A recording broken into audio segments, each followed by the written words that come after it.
Good morning to you all. Welcome to this pre-recorded talk, followed by a live Q&A session for the ISA Pacific Northwestern chapter. My name is David Restrepo, and I will be presenting the why, when, and how of the simulation of natural fractures, also referred to as artificial fractures and coordinate cuts. We will go into the philosophy, theory, and practice behind it. I'm a tree climbing arborist working for the Tree and Wood Service of the City of Paris, assigned to the Vincennes Woods Division, a municipality in France where stubs from natural and artificial fractures, along with coordinate cuts, are not only allowed, accepted, and tolerated, but they're also encouraged by hierarchical superiors in specific situations and exceptional pruning scenarios. The Vincennes Woods Division is also undertaking a long-term research protocol on coordinate cuts set and monitored by Christophe Drenoux, PhD on tree architecture, specialized on tree decline, tree senescence, and remarkable trees, and Laurent Lariot, PhD on dendromicrohabitats, leading researcher on the field. I'm honored to have been asked to talk in ArborChat, a platform made available by the ISA Pacific Northwestern chapter to present to the community topics led by industry professionals who are testing theories, challenging practices, sharing research, or questioning controversial methods. The acceptance and tolerance of stubs from natural fractures to our management, and the implementation of artificial fractures and coordinate cuts to our pruning practice are still regarded by many as controversial. I will make my case, challenging today's standard management and pruning practices, presenting 36 main points that I consider to be essential to understand and lead to the acceptance and tolerance of stubs from natural and artificial fractures, along with coordinate cuts in specific situations and exceptional pruning scenarios. Since the available time is rather limited for this presentation to its full extent, I won't be able to develop each point as much as I would like to, but I'll be nonetheless expanding the descriptions on the first main points so that we can move on with a strong foundation on stubs from natural fractures. This will enable us to move gradually towards artificial fractures and coordinate cuts. Okay, so with this being said, let's begin to unfold this topic. 1. Large dead axes end up broken. Trees have not evolved over millions of years on standby, awaiting the arrival of tree pruners and the emergence of the chainsaw to cope with dead wood. Large dead axes in trees eventually end up breaking, and stubs from natural fractures remain attached to the tree. Trees have no other means to cope with dead large axes other than natural fractures.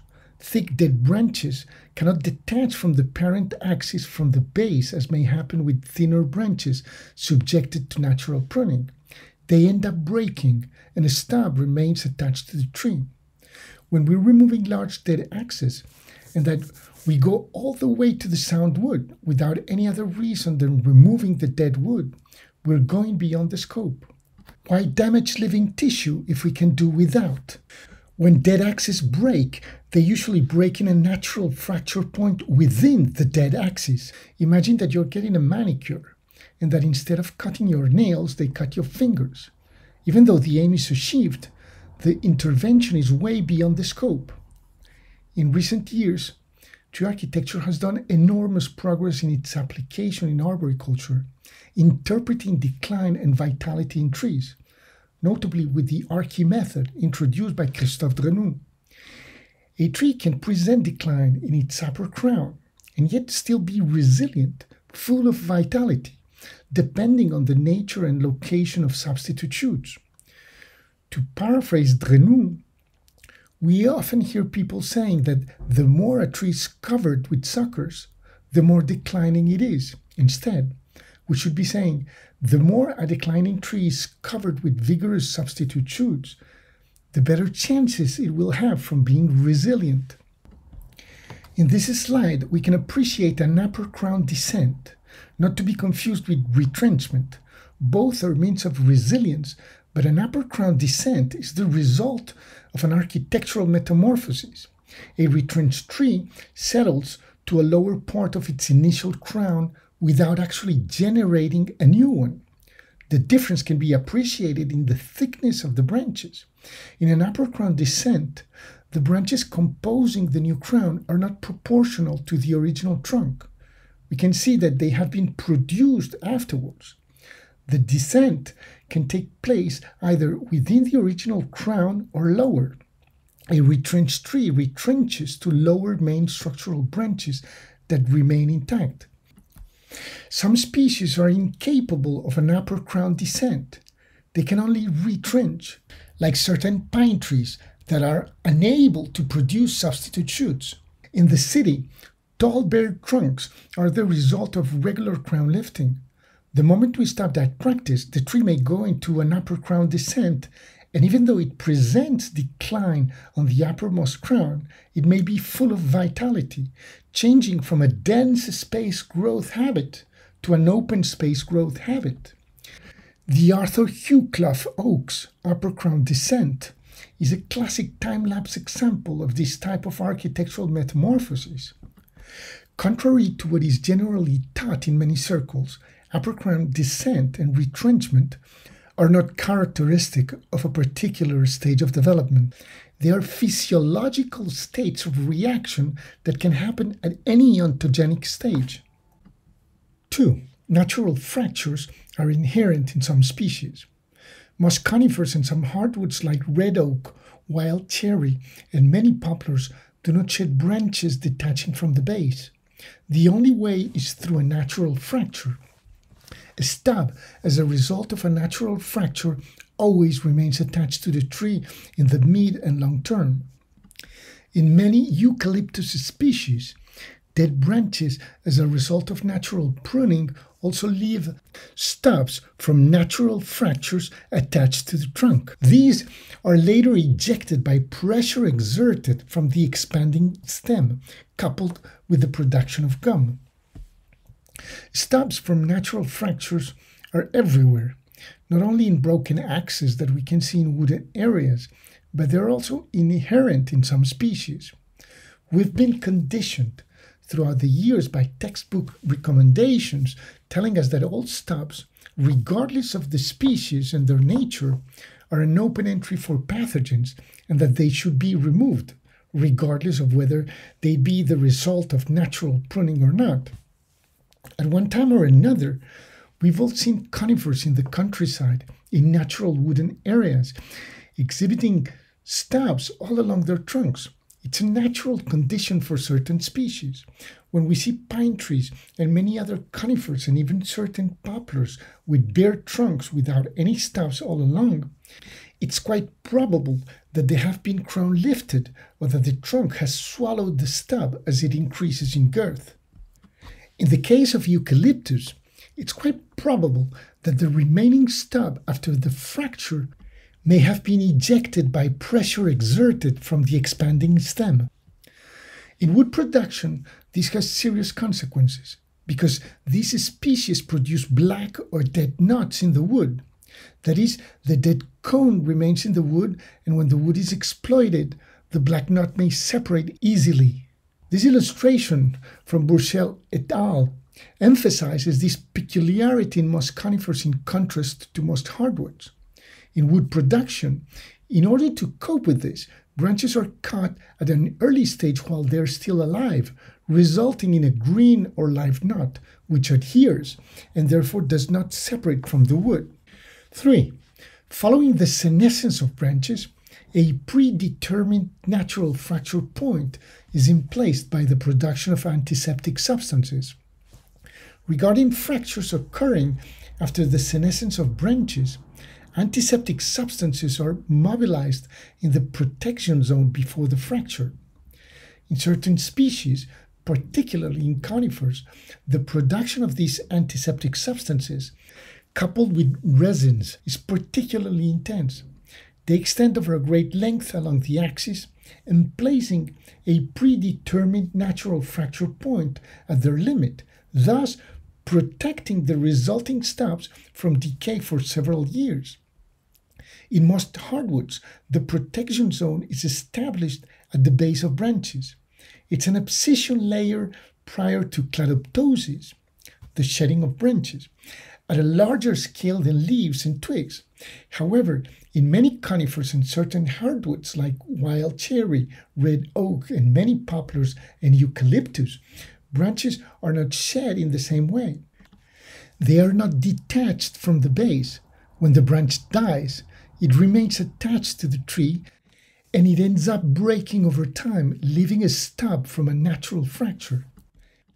In most hardwoods, as the tree mobilizes antiseptic substances into the protection zone, it produces a chemical boundary on the inner side coupled with a zone of weakened tissue on the outer side, where wood decomposition is particularly intense, setting up a predetermined natural fracture point close to the stem. Paraphrasing Dostoyevsky, wood decomposition is particularly intense at the branch base, and in this way creates a predetermined breaking point close to the stem. Decay does not usually penetrate through the boundary layer into the stem, as a result of this process known in forestry terms as self-pruning. After the break-off occurs, the often cone-shaped discoloration and decay is grown over. The removal of dead branches should only involve the dead wood itself. The distinctive color on the trunk is to remain uninjured, and decayed wood must not be coated with any wound dressing. This indication is key. It's also a good reminder when cutting your nails. The removal of your nails should only involve the dead keratin, where the blood flow stops. Otherwise, although the aim is achieved, you're going beyond the scope. The removal of dead branches should only involve the dead wood itself, whether branches have a color or not. Paraphrasing Dostoyevsky once again, dead branches usually have a swelling of living tissue at the base, like a collar, formed by the stem. The thick collar at the base of a dead branch is nourished by the trunk and therefore constitutes trunk tissue. Branches without branch collars at the base are often found in the upper crown. A collar often will not form on thick dead branches. When a branch is losing vigor and vitality or is in irreversible decline, the protection zone placed by the parent axis at the base of the branch is generally coupled by swelling living tissue from the parent axis, encircling the axis, largely more pronounced on the lower side. It's what we usually call the branch collar. However, not all branches produce a collar. In this slide, we can see two morphologically equivalent axes on European ash, Fraxinus excelsior. While the one on the right, losing vigor and vitality, exhibits a color, the one on the left has no color. This is a close-up of both. Then along their length, and a different angle showing both junctions.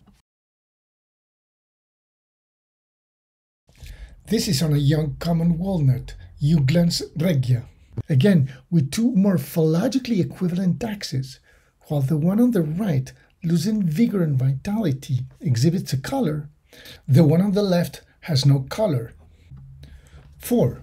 In some species exhibiting trunk decay, notably conifers, insertion cones remain intact. There has been a great deal of misconception coping with stubs from natural fractures.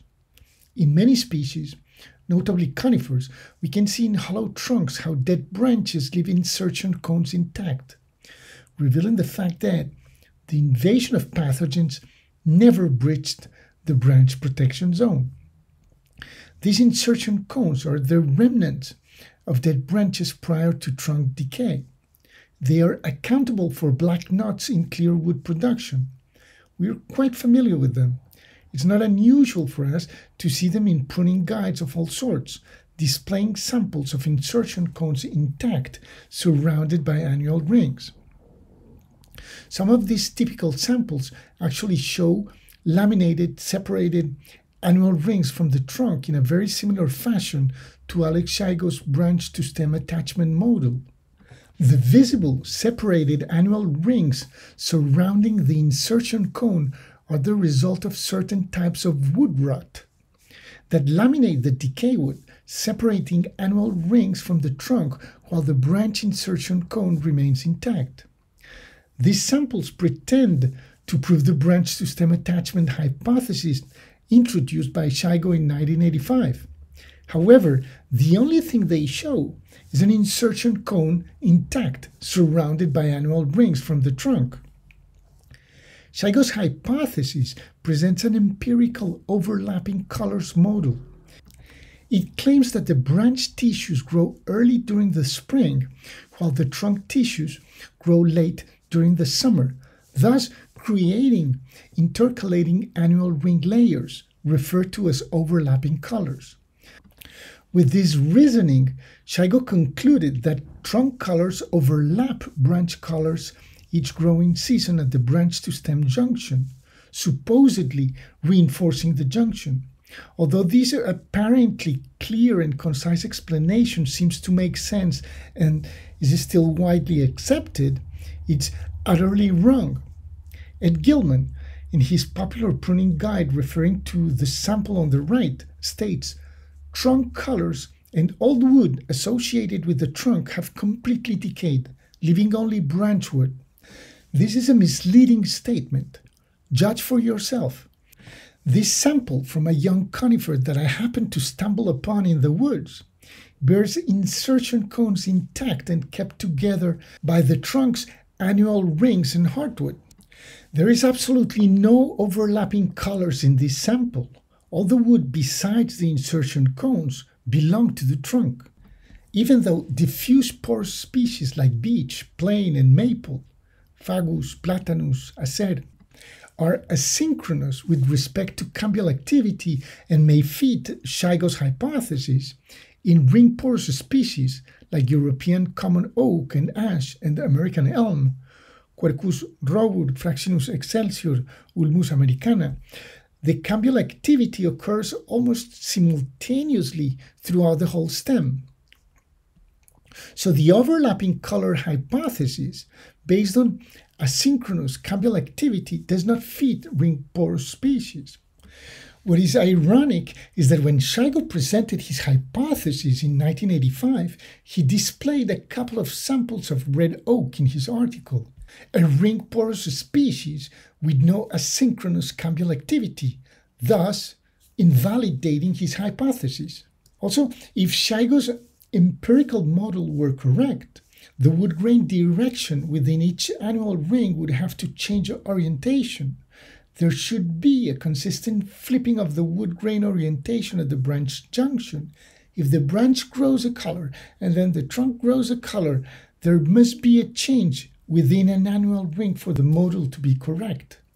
Many samples brought to Duncan Slater have unsuccessfully tried to prove the overlapping colors hypothesis. They have all failed to show any flipping of the wood grain orientation using the state-of-the-art X-ray technology from the University of Manchester. Without the use of X-ray technology, Giuseppe Pennone's carvings demonstrate that there's no flipping of the wood grain orientation at branch-to-stem junctions. Pennone reveals the young tree, the juvenile wood, the architectural unit within, by simply removing the layers from the trunk, which are by no means intercalated with branch layers. It also shows that the dead wood, resulting from natural pruning, does not lead to decay in the trunk. Scheigo's branch-to-stem attachment hypothesis has rarely been tested scientifically, apart from Dan Neely's and Duncan Slater's research. Dan Neely demonstrated in the early 90s the inconsistency of Scheigo's hypothesis by injecting different species of trees with a water-soluble dye, methyl violet, at the branch-to-stem junction. He traced the pattern of translocation, concluding that if Scheigo were correct, the dye injected late in the season would remain in the stem. Duncan Slater's research presents a coherent model of branch attachment, unveiling the mechanical properties of the wood underneath the bark ridge, reinforcing the junction, referred to as axillary wood, a dynamic type of reaction wood with an interlocking grain leading to exceptional strength, solidity, and stability in junctions as a result of thigmomorphogenesis. This is a term that is unavoidable to understand trees. Thigmomorphogenesis is the morphogenetic response of plants to mechanical stimuli. The mechanical properties underneath the bark ridge in junctions were completely ignored prior to Slater's research. The main factor contributing to an adequate thigmomorphogenetic response in trees is the wind. Bear in mind that even though strong winds may break axes and uproot trees, strong prevailing dominant winds blowing consistently are the main factor behind an adequate thigmomorphogenetic response reinforcing junctions to withstand strong winds. So, Slater's model of branch attachment considers not only the anatomical properties of junctions, but it also considers both the biomechanical and mechanobiological properties of junctions. I'm not going to go into detail, but I can clarify the differences between biomechanics and mechanobiology without pretending to give an exhaustive definition. Biomechanics is the study of the properties and mechanical behavior of living systems, while mechanobiology is the study of the effect of the mechanical environment on living systems. Slater's model considers therefore, the thigmomorphogenetic response in junctions, emphasizing the fact that a lack of response to the mechanical environment can lead to a bark-included junction lacking axillary wood. 5. Artificial fractures and coronet cuts simulate natural fractures. Artificial fractures and coronet cuts are the result of careful observation of natural fractures in trees. They replicate broken stubs with rips and jagged edges observed in nature. The first experiments on the simulation of natural fractures were conducted in the early 90s by Roy Finch, teamed with the eminent tree ecologist Ted Green in Windsor Great Park, south of Windsor in England, using explosives and winches. The use of explosives was discarded for safety reasons and obvious potential risks like uncontrollable projections. The use of winches was also discarded as many trees failed at the root system before the branches broke off.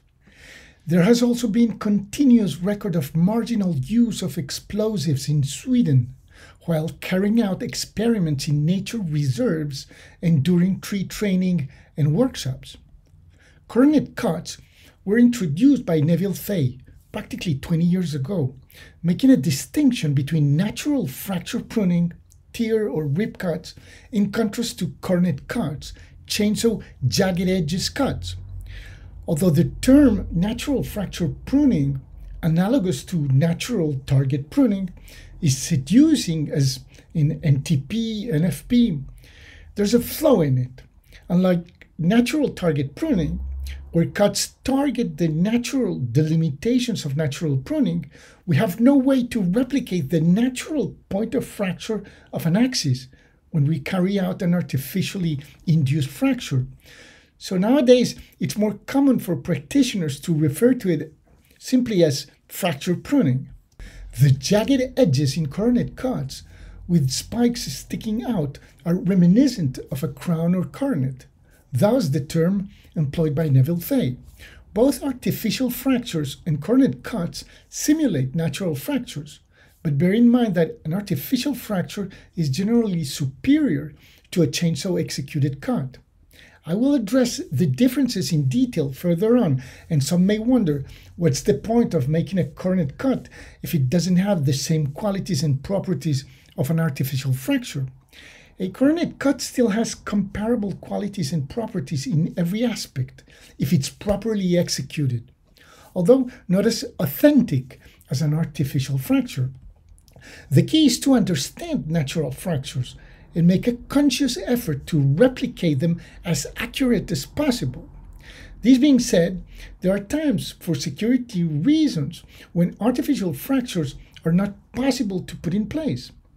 When we break an axis by pulling it or pushing it, the projection of the broken part is uncontrollable.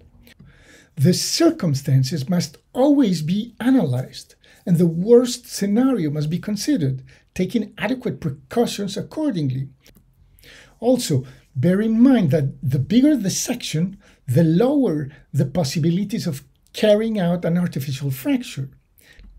In between, there will be a semi-artificial fracture combining incisions in the axis and using its own weight to induce the fracture, or pushing it or pulling it from the ground with a rope after making incisions in the axis.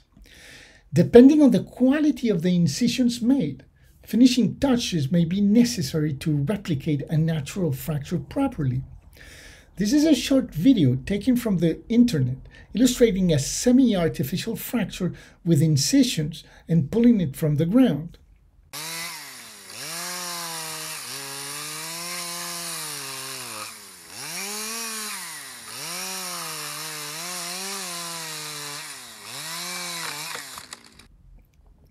This is a video making incisions and pushing the axis. The coronet cut was made to reduce weight on the branch, following a natural fracture on the right side. The stub, as a result of the natural fracture, was left intact.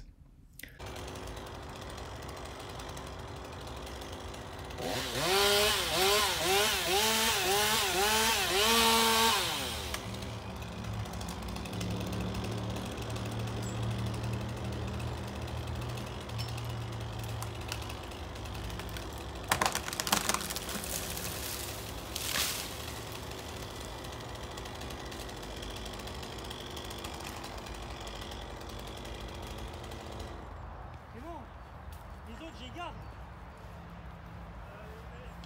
Pareil que celle-là, ouais.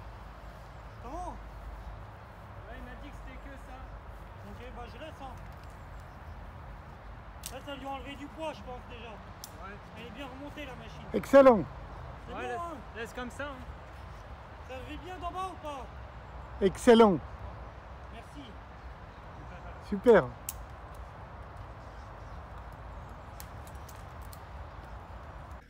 These are incisions on a dead branch in Catalpa. Using a rope and pulling it from the ground. Pulling it with a tractor.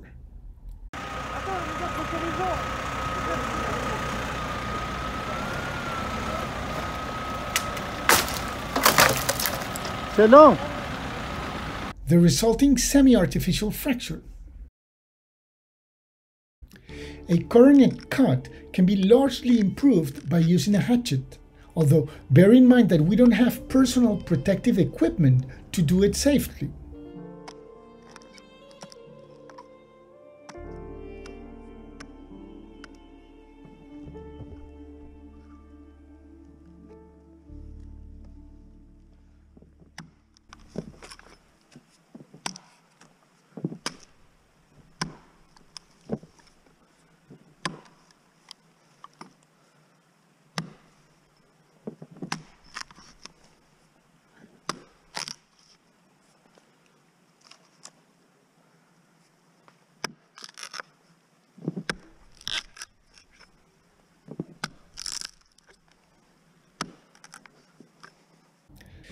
Using a splitting mold in a bucket truck might be a better option.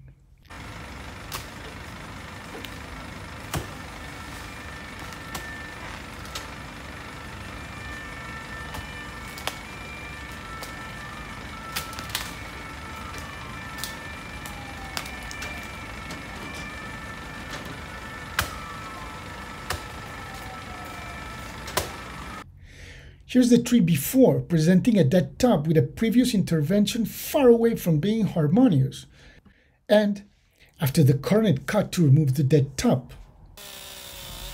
This tree was indicated to be removed completely, but there are two vigorous substitute shoots which show signs that the tree has the potential to clone itself and eventually become a colony. We gave it a chance since the conditions are highly tolerable.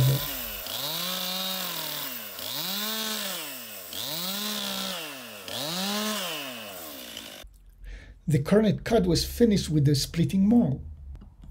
The degree of individuality of a tree bearing orthotropic substitute shoots with independent root system is quite low. The tree passes from being a single individual organism to a colony of clones. It opens a door to potential immortality. This is a similar situation, but quite peculiar. It's a Catalpa ovata, with the whole crown dead, but it bears a natural graft of a vigorous young Diospyros kaki shoot, probably placed by a bird. The tree was marked to be reduced all the way to the graft, but that would have greatly reduced the chances for the young shoot to continue developing in his dead host.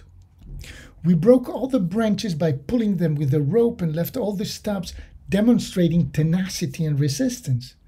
These stubs endured a manual pulling test.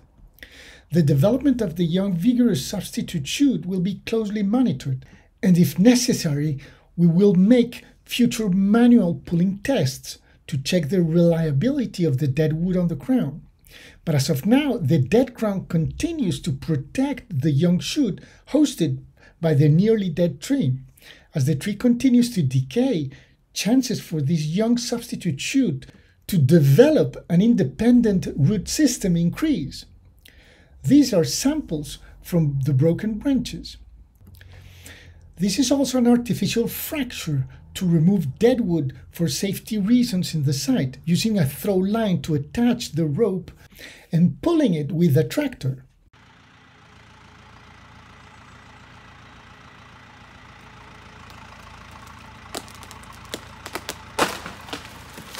Yes!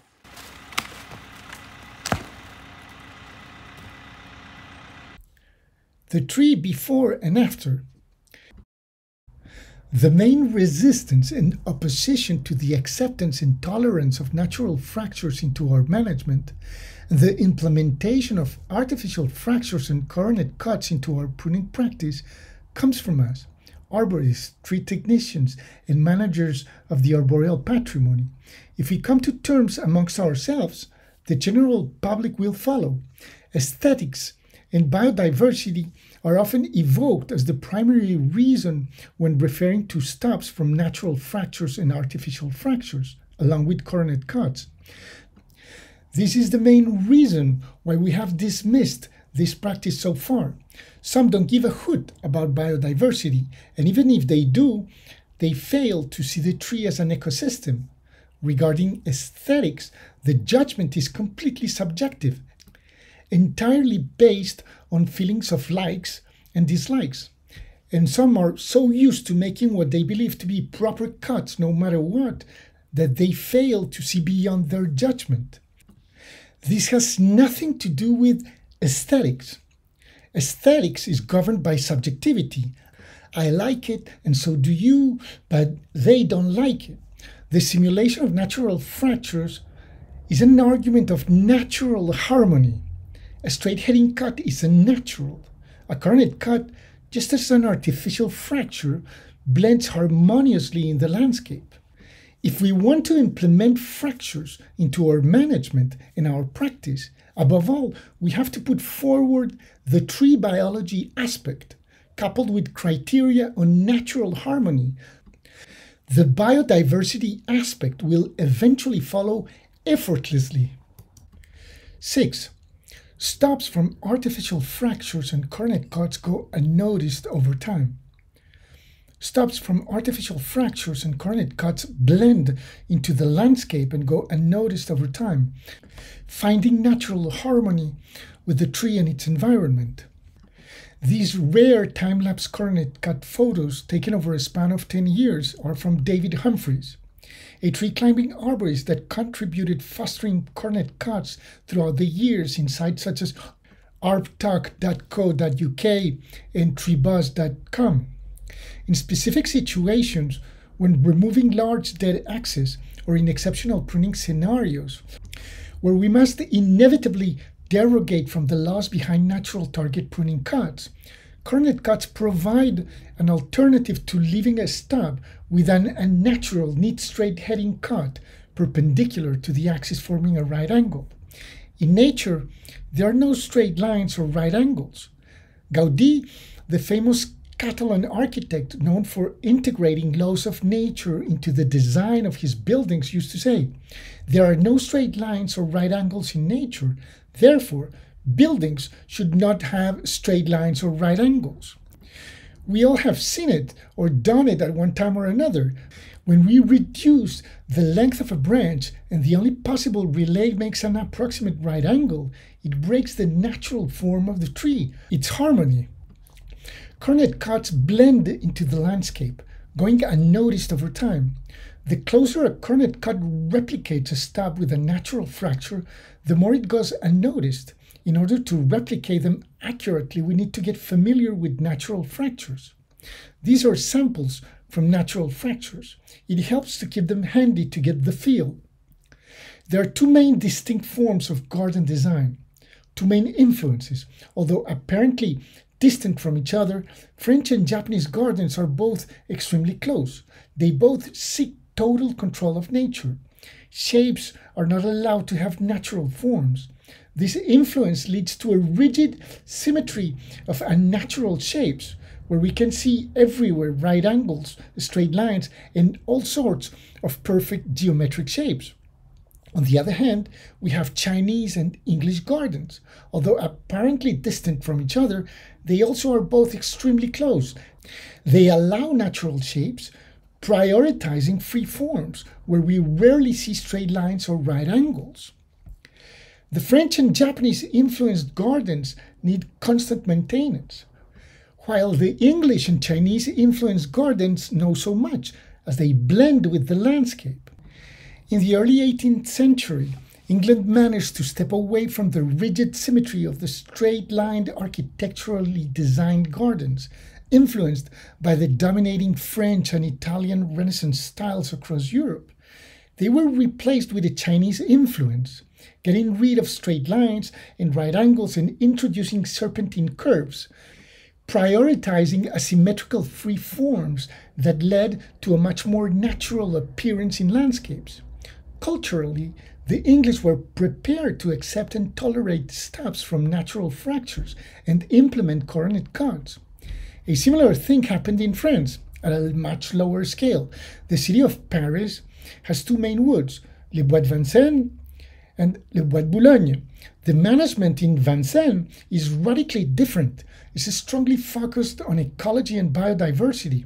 On July of this year, I gave a lecture on cornet cuts in Vendée, a region close to Bordeaux, and Fabrice Salvatoni, who is an unavoidable French arborist member of Copalme, addressed the audience after my lecture, telling them that this boom on cornet cuts that France is living, catching up with England, could not have originated anywhere else in France but in the Vincennes urban woods, where the management is focused so strongly on ecology and biodiversity. 7. Artificial fractures and cornet cuts are an ideal way to secure snags.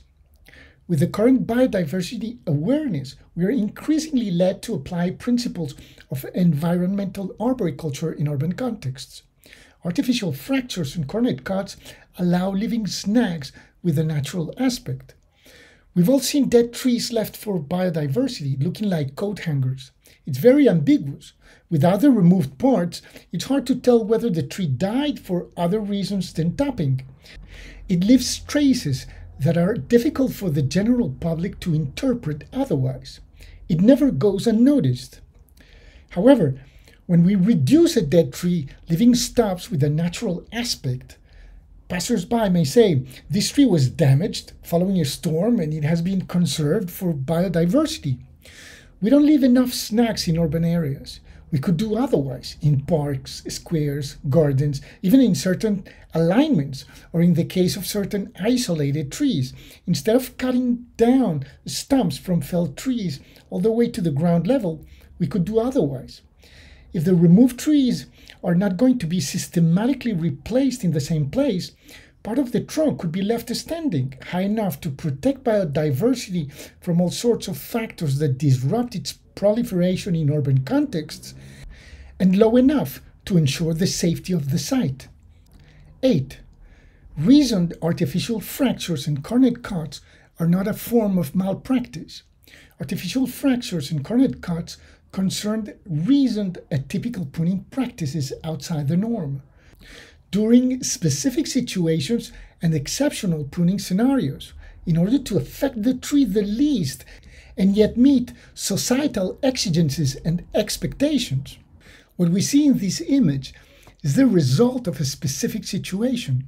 The whole aerial part of the tree was dead, except for a basal vigorous substitute shoot.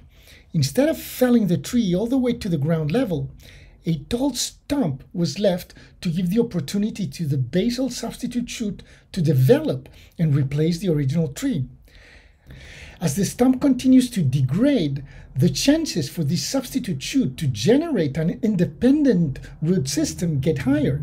Some may wonder, why leave a stub instead of making a proper cut? We will review basic pruning notions further on. There's no such thing as a proper cut when we surpass the compartmentalization capacities of the species. Bear in mind that even though artificial fractures and cornet cuts offer an alternative to the limits imposed by natural target pruning, we must consider every situation and every scenario in its context. The severing of axes may lead to considerable mechanical failures. We must ask ourselves, which is the most reasonable intervention, the one that will affect the tree the least and yet meet societal exigencies and expectations?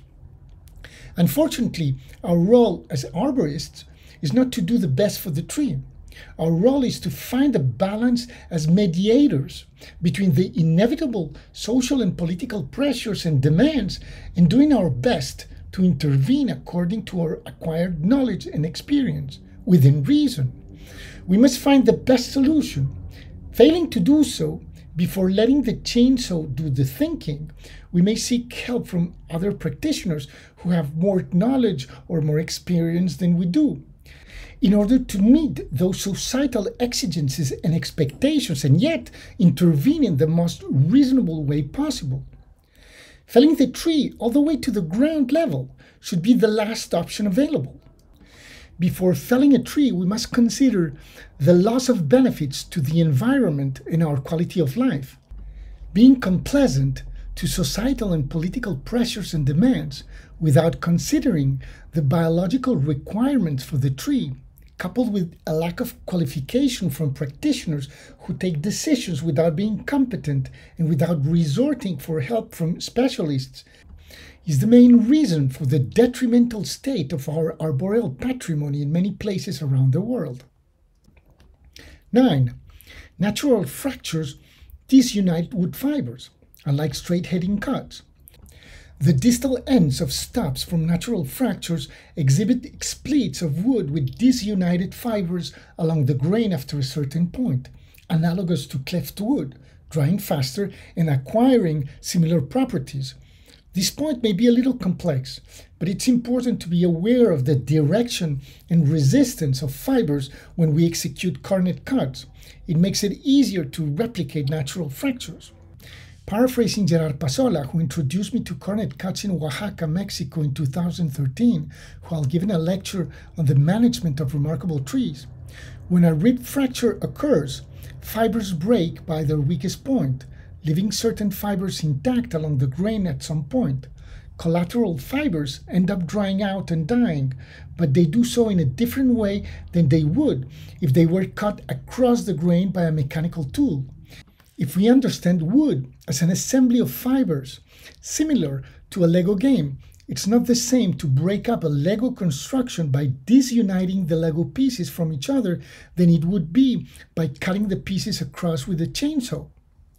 If you have ever heard Ted Green speak about natural stubs as a result of natural rib fractures, he mentions wood splits away from the trunk, leaving cells intact, in contrast to chainsaw cuts going across the cells.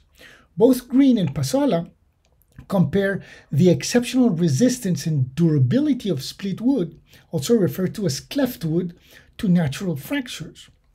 Roland Inus, who directed Duncan Slater's doctoral thesis when referring to the mechanics of splitting wood, emphasizes the fact that wood is easily split along the grain, especially radially down the center of the branch, as this just involves separating the cells.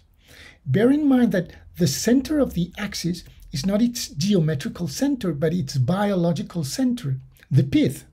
There are two natural orientations for wood cells: longitudinal, along the grain, and radial, along wood rays. In these two orientations, cells separate. On the tangential plane, cells break, they shear. There are three possible directions when cutting wood: longitudinal in the direction of the axis, radial toward the pith, and tangential, tangent to annual rings. Splitting wood tangentially on the sides instead of radially following wood rays towards the pith is a little harder, since it involves the shearing of fibers. Wood can only be split vertically, generally using a sharp-edged tool like an axe, a splitting maul, or a sledgehammer with a splitting wedge. When we cut across, we have to resort to saws. Wood splits easily along the grain radially towards the pith in the orientation of cells, separating fibers, but it's much harder to split tangentially because that goes against the orientation of cells, shearing fibers. Because the anisotropy of wood, that is, the variation in the physical and mechanical properties of wood according to its direction, when the wood dries, its shrinking properties are not uniform and fibers separate. The shrinkage is weak in the longitudinal direction and strong in the tangential and radial directions. However, the shrinking properties of wood are twice as much stronger in the tangential direction than in the radial direction. This is why logs separate fibers sideways as they dry. This principle of wood anisotropy on dried wood can be easily applied to the execution of cornet cuts. Wood fibers offer very little resistance to the chainsaw when cutting dead wood longitudinal in the radial plane toward the pith. As wood dries, it shrinks on the tangential plane, naturally splitting the wood. We just have to follow the splits around the cross-section of the axis. However, on green wood, it's another story. This aspect gets really complex, and I don't pretend to give an exhaustive account of fracture behavior. I just want to point out that even though wood splits easily on the longitudinal radial plane, those two planes are much stronger than the tangential plane due to the radial reinforcements of the wood structure. To split wood, an initial force is required. However, paraphrasing Roland Inus, the speed of crack propagation and the force required both fall as the process proceeds. Due to the radial reinforcement of the wood structure, wood is 8 to 10 times stronger longitudinally than transversely, and most types of wood are also 20 to 50% stronger in the radial direction than in the tangential direction because of the reinforcement of wood rays. Most practitioners associate stops from natural and artificial fractures, along with cornet cuts, with ecology and biodiversity as primary aspects. They are certainly fundamental aspects. However, we cannot refer to cornet cuts simply by addressing the ecological and biodiversity aspects. We won't get very far with that.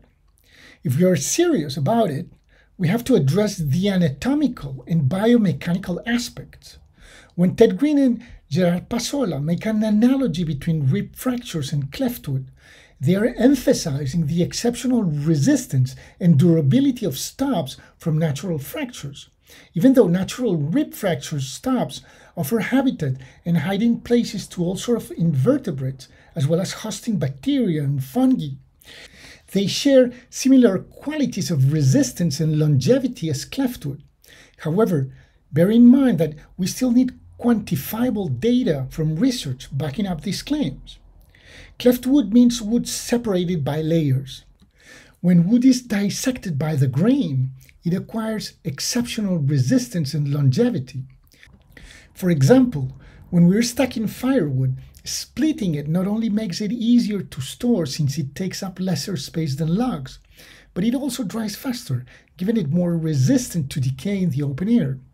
A log takes much longer to dry and decomposes quicker.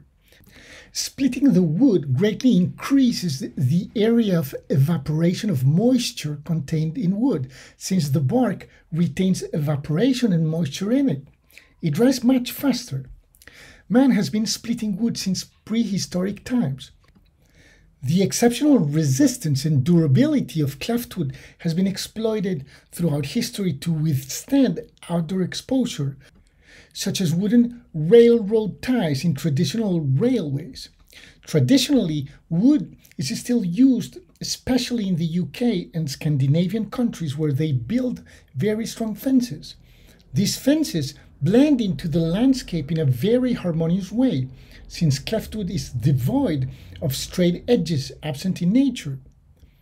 Viking ships were made from strong and resistant cleftwood.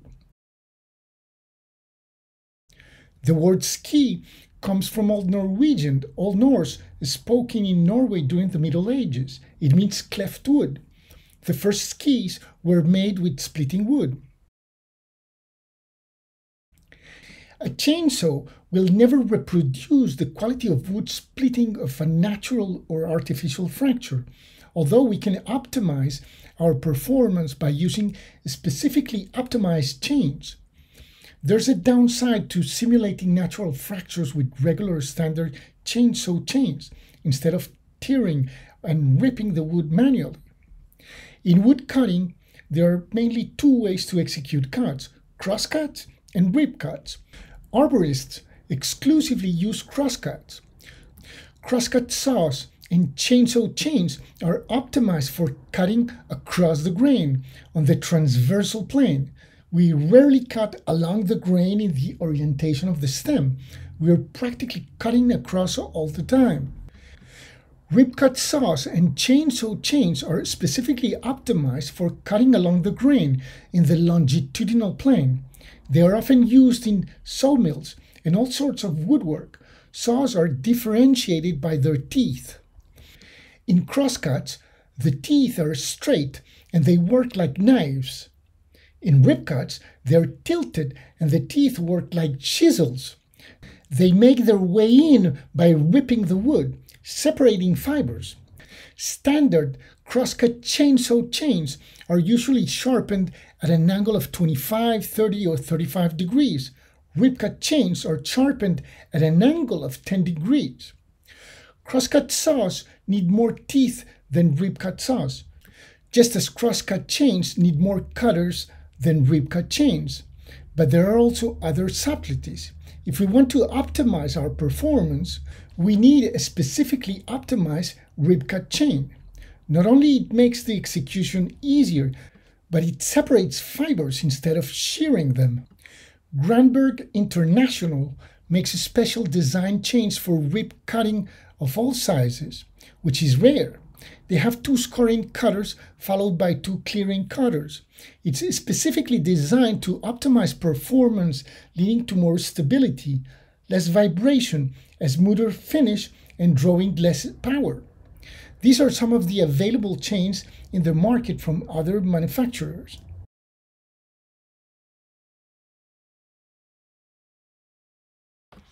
Unfortunately, like I said in the beginning, due to the limited amount of time and the density of the subject, I won't be able to expand the descriptions for the remaining points.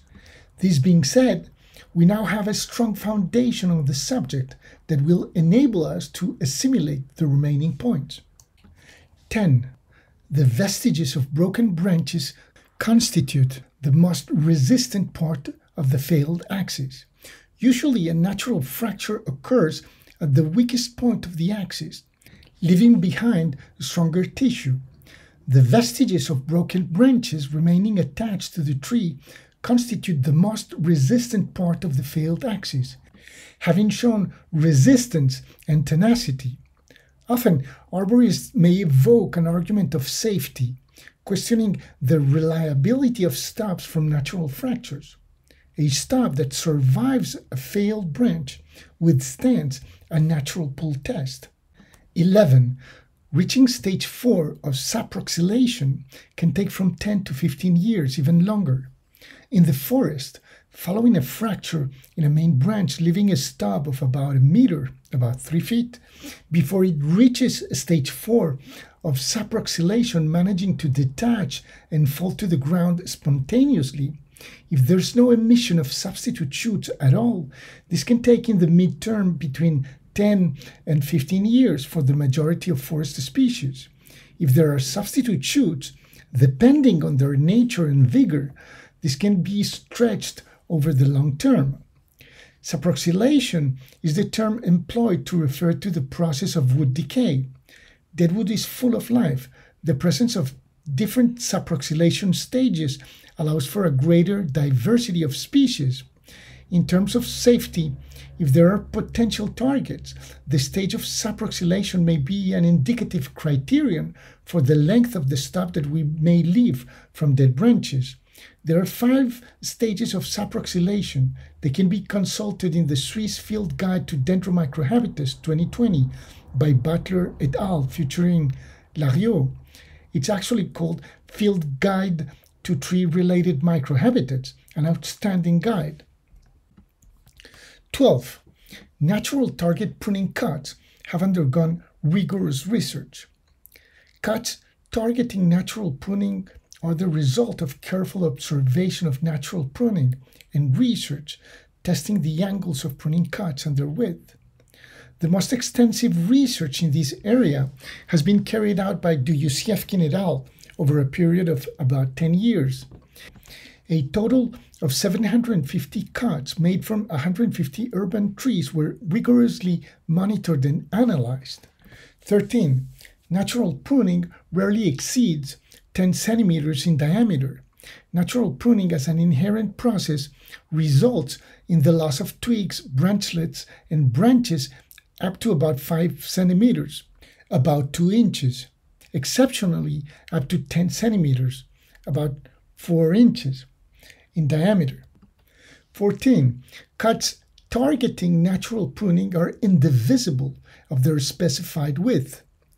Research indicates that cuts targeting natural pruning should not exceed 5 centimeters in diameter in weak compartmentalizing species and up to 10 centimeters in strong compartmentalizers. 15. The coated model comprises 2 distinct processes. The reinforcement of wounds is an external process occurring in the barrier zone. It's carried out by neoformed wood, forming a reinforcement callus. It should not be mistaken for the reaction to damaged tissues, which is an internal process carried out by the reaction zone, constituted of 3 main boundaries: longitudinal, frontal, and radial. The intensity of the response of one process does not allow drawing conclusions on the other.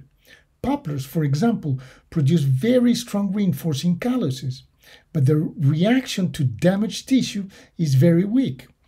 They're weak compartmentalizers. In contrast, pine trees produce very weak reinforcement calluses, while their reaction to damaged tissue is quite strong. They're strong compartmentalizers. 16. The coated principle comprises 4 reaction phases. The coated principle comprises 4 reaction phases to wounding. 1. Invasion of air, embolism. 2. Invasion of pathogens. 3. Expansion of pathogens. And 4. Encapsulation. If the cut exceeds the compartmentalization capacity of the species, the expansion of pathogens, phase 3, is not contained, and encapsulation, phase 4, fails to succeed. 17. Large cuts lead to mechanical failures.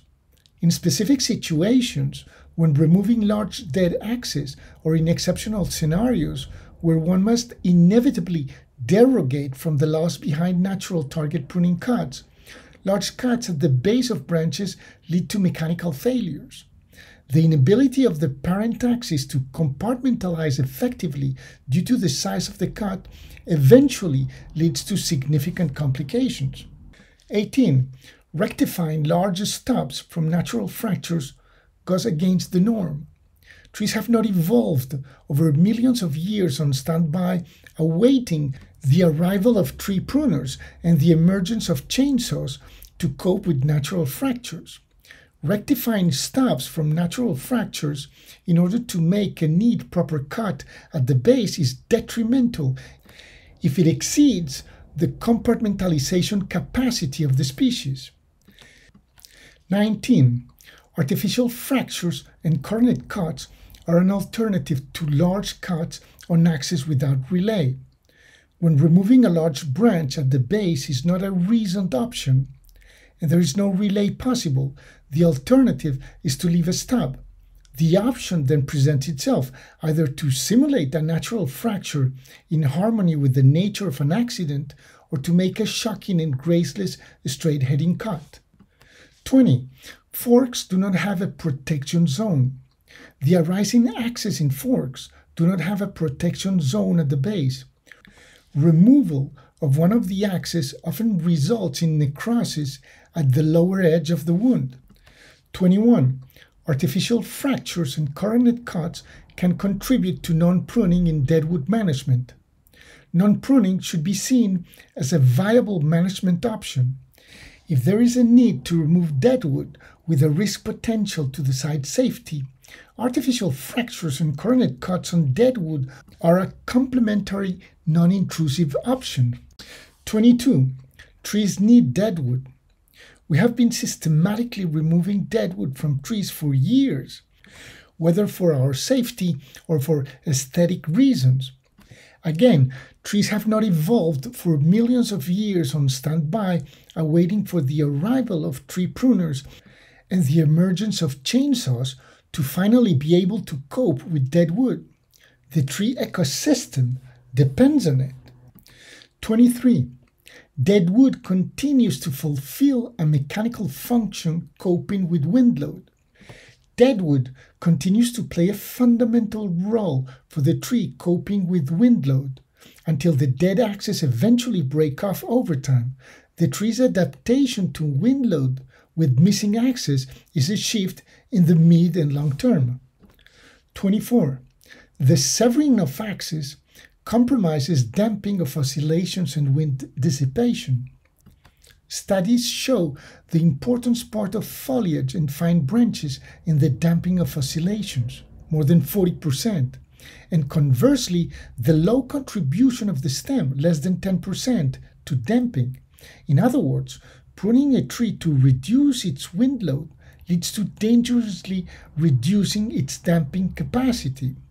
When you remove the thin and flexible parts of branches, only the rigid parts remain. The rigid parts of the branches have a higher wind load because they cannot move dynamically.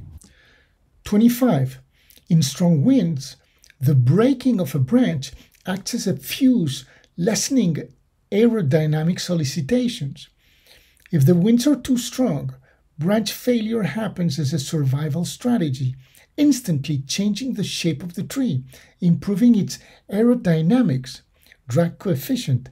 A branch failure, therefore, acts as a fuse for the benefit of the rest of the structure.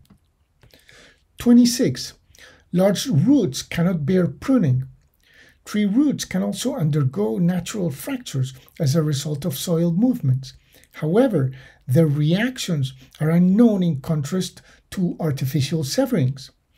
Over 5 centimeters in diameter, about 2 inches, with straight-heading cuts, there is no response. Large severed roots end up with necrosis. Roots have no buds, standby meristems. They respond to the cuts by producing the primary meristem on the reinforcement callus, which in parallel carries out the reinforcement of the wound and the architectural regeneration of the severed root. 27. The vestiges of broken main branches have a unique and complex role. Stubs from broken main branches have a unique and complex role interacting with the environment.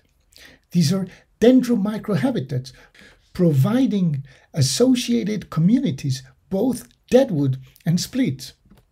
28. Moist cracks from open bark included forks are dendromicrohabitats.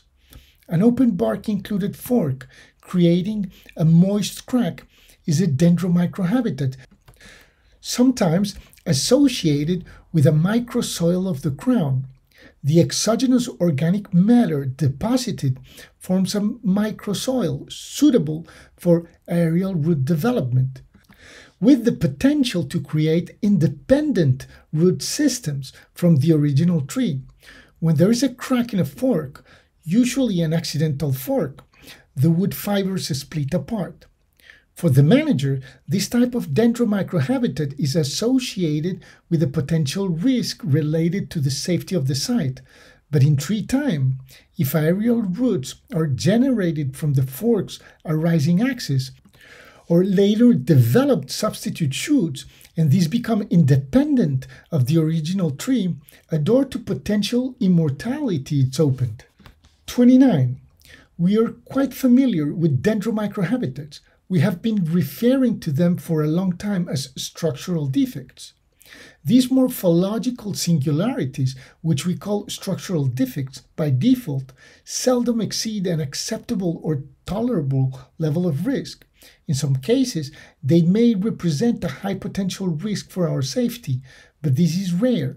We need to assess these dendromicrohabitats by performing a benefit-risk ratio analysis before making decisions at the expense of the tree. 30. The danger from trees is temporary. Trees belong to an entirely different biological clock from ours. If our management is synchronized with tree time, we understand that the potential danger they represent for our safety is temporary. A broken branch and even a tree leaving natural fractures behind have the potential to rebuild over time if they have sufficient vitality with vigorous substitute shoots. 31.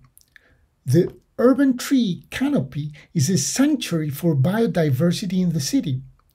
Affected on the ground layer by multiple factors, biodiversity in urban contexts is more likely to proliferate shelter from disturbance in the tree canopy, more than anywhere else. However, dendromicrohabitats are rare in urban tree crowns because they are systematically removed by tree climbing arborists. This is due to a disproportionate, entirely defensive risk management without taking biodiversity into account. 32. All trees are irreplaceable. Under no circumstances can veteranization be distorted to imply and claim the replacement of all trees by artificially damaged young or adult trees. The argument that all trees can be felled and replaced with young ones that just need to be veteranized is a scam. All trees are irreplaceable, and veteranization is no excuse for depriving tree ecosystems of the unique qualities that all trees provide. All trees are the pinnacle of biodiversity. 33. Opposition and resistance to stubs from natural and artificial fractures, as well as carnate cuts, are often linked to a disproportionate argument for tidiness. The French and Japanese heritage of total control of nature is deeply rooted culturally.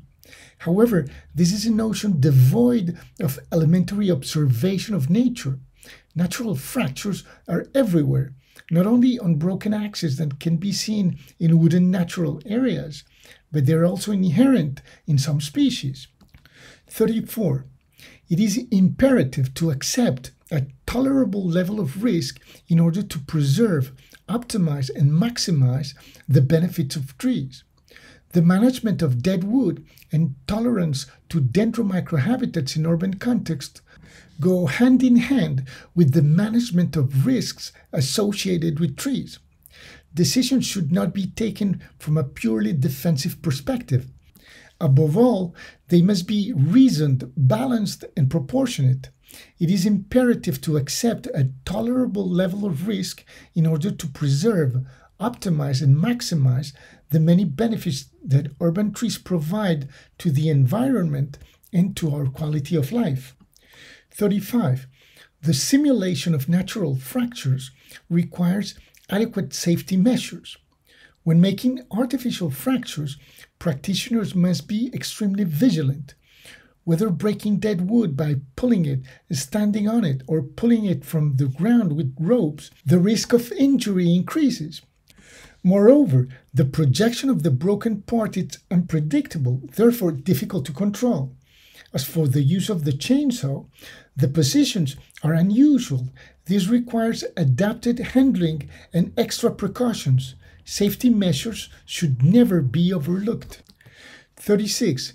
For years, we waged a war against stubs without taking into account their nature or the width of axes. Today, we must reverse the trend.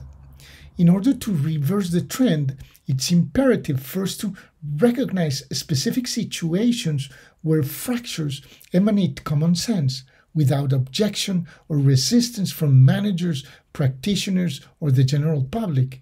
Then we may consider moving gradually without deviating toward cuts outside the norm in exceptional tree pruning scenarios.